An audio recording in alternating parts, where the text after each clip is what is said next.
大家好，我係希。好啦，咁咧今日咧我就會想咧去俾大家睇，同埋咧同大家整一個宵夜。咁啊現時咧係香港時間嘅晚上9點半啦。嗱，香港人打工仔嚟講咧，可能呢個時間會係晚餐時段啦，但係俾我咧我就係呢個嘅宵夜時段啦。咁咧嗱，你唔好話我放毒，但係我就係放毒，嘻嘻。係啦，咁咧。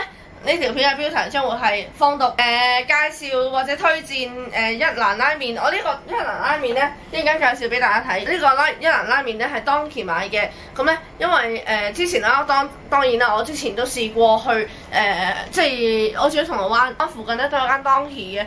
咁我都行好遠去嘅都要。咁咧就所以咧今日咧去完嗰間之後，今日亦都試下啦。呢個係啦，呢個咧就係。其實係喺當期買嘅呢個一蘭拉麵，其實講真喺邊度買都好啦，總之唔貴，其實我唔貴都冇所謂，總之好食係咪先？咁咧今日咧我哋就會雖然呢個係主